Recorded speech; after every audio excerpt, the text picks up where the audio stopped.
झूठ झूठ नहीं एग्जैक्टली बट कुछ मिसअंडरस्टैंडिंग है एसआईपी इन्वेस्टमेंट के रिलेटेड। सो आज मैं आपको 3 चीज़ें बताने वाला हूँ। देखो, मैं यहाँ पे आज आपको नहीं बोलूँगा कि लाइक करो, कमेंट करो, शेयर करो, सब्सक्राइब करो। आज जो मैसेज मैं आपको देने वाला हूँ, चाहे आप एसआईपी करते हो या फिर खुद से नॉर्मल इन्वेस्टिंग करते हो, आप सबके लिए बहुत इंपॉर्टेंट होने वाला है। तो ध्यान से देखना। 3 फंडामेंटल प्रॉब्लम है एसआईपी एंड नॉर्मल इन्वेस्टिंग में जो कि एक बिगिनर करता है एंड उनको अवॉइड करना चाहिए एट एनी कॉस्ट।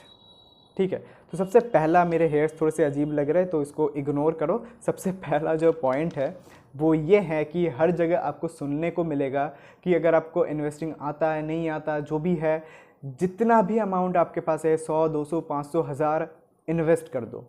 आपको बहुत जगह सुनने को मिलेगा, बट मैं आपको बता रहा हूँ, मत करो, मत करो। क्यों मत करो? एक चीज़ मैं आपको दिखाता हूँ, सिंपल सी चीज़ है। यहाँ पे मैंने एक एसआईपी कैलकुलेटर ओपन किया है एंड मैंने यहाँ पे मंथली इन्वेस्टमेंट 10,000 का रखा है। 20 ईयर्स का इन्वेस्टमेंट पीरियड है एंड 20% का रिटर्न मैंने रखा है, एज्यूम किया है। अब ज़्यादा क्यों नहीं किया, कम नहीं क्यों नहीं किया, वो आपको आगे समझ में आ जाएगा। एंड इसको मैं अगर कैलकुलेट करता हूँ यहाँ पे, तो आपको दिखेगा आज के टाइम पे 10 लाख का जो अमाउंट है, ये एक ऐसा अमाउंट है ना जो कि एक हॉस्पिटल अगर बिल आता है तो कुछ 2-4 दिन में हवा में पैसा उड़ जाता है, दिखता भी नहीं।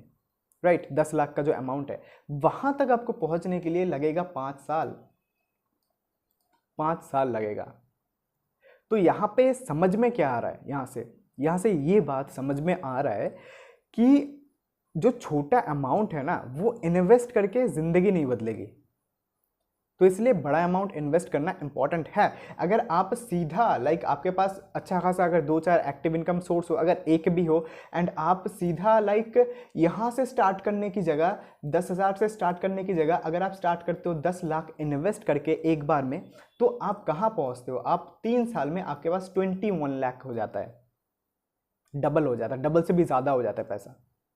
ठीक है, तो बात यही है कि छोटे पैसों से कुछ नहीं होने वाला। अगर आपके पास छोटा पैसा है, थोड़ा बहुत पैसा है, उसको यूज़ करो कुछ बिल्ड करने में, कुछ बिजनेस क्रिएट करने में। अगर आपके पास 1 लाख रुपए है, उसको 2-3 या फिर 4 पार्ट में डिवाइड करो एंड 4 अलग अलग बिजनेस रन करके कोशिश करके देखो ना। एक डूबेगा, दूसरा डूबेगा, तीसरे के लिए पैसा है, अलग अलग से रखा है ना आपके पास, तीसरा भी ट्राई करो, चौथा भी ट्राई करो। एक ना एक तो यार वर्क करेगा ही। लाइफ में फेलियर का सामना हर किसी को करना पड़ता है, मैं भी करता हूँ, आपको भी करना पड़ेगा। इट्स बहुत ही सिंपल है, बट करना है, दूसरा कोई ऑप्शन लाइफ में है नहीं, है ना। आई होप आप सब समझते हो। तो इसलिए इंपॉर्टेंट है कि कितना अमाउंट आप इन्वेस्ट कर रहे हो, ये बहुत इंपॉर्टेंट है। तो इसलिए काम करो, बहुत इंपॉर्टेंट है। एंड सेकेंड नंबर पॉइंट क्या है? सपोज आप एक ऐसे पर्सन हो जिसके ऊपर बहुत सारा रिस्पॉन्सिबिलिटी है, जो कि एक नया हसल स्टार्ट नहीं कर सकता एंड जो कि ज़्यादा सेव करना अफोर्ड भी नहीं कर सकता, जिसके पास सेव करने का ऑप्शन ही नहीं है।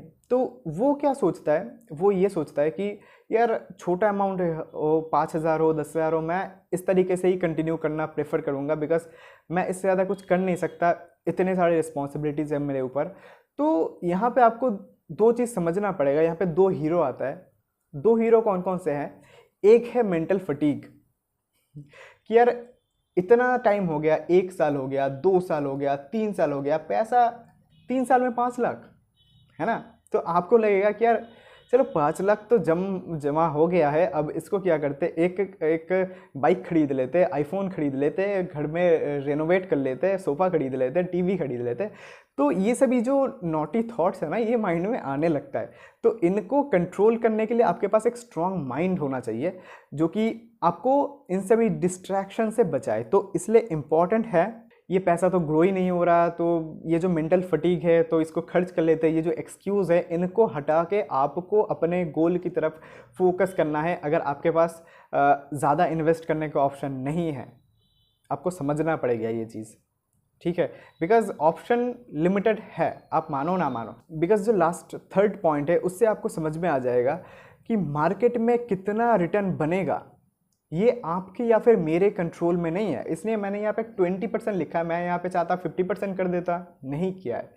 बिकॉज कितना रिटर्न आएगा वो कंप्लीटली डिपेंड करता है मार्केट कंडीशन के ऊपर कि मार्केट आज से 2 साल बाद किस सिचुएशन में होगा, 5 साल बाद किस सिचुएशन में होगा, 10 साल बाद किस सिचुएशन में होगा, वो मार्केट के ऊपर डिपेंड करता है। वो फ्यूचर को हम 100% प्रिडिक्ट नहीं कर सकते, बट एक चीज़ हम श्योरिटी के साथ कर सकते, वो है अपने लाइफ के ऊपर काम करना एंड ज़्यादा से ज़्यादा एफर्ट करके इन्वेस्ट करना। ठीक है, हम कितना रिटर्न जनरेट करेंगे वो हमारे कंट्रोल में पूरी तरीके से है नहीं, बट कितना हम इन्वेस्ट करेंगे वो पूरी तरीके से हमारे ऊपर डिपेंडेंट है। ज़्यादा काम करेंगे, ज़्यादा मेहनत करेंगे, ज़्यादा कमाएंगे एंड ज़्यादा इन्वेस्ट करेंगे, सिंपल सी बात है। तो मोरल ऑफ द स्टोरी ये है, लाइफ में अगर आप किसी भी जगह पे इन्वेस्ट करते हो, 2 ही चीज़ माइंड में रखना इंपॉर्टेंट है। एक तो अपने जो कैपिटल है उसको प्रोटेक्ट करना इंपॉर्टेंट है, एंड दूसरा ज़्यादा से ज़्यादा, जितना ज़्यादा हो सके उतना ज़्यादा इन्वेस्ट करो। बिकॉज अगर फील्ड में अपने पूरे हथियार के साथ टिके रहोगे, रन तो बन ही जाएगा, है ना।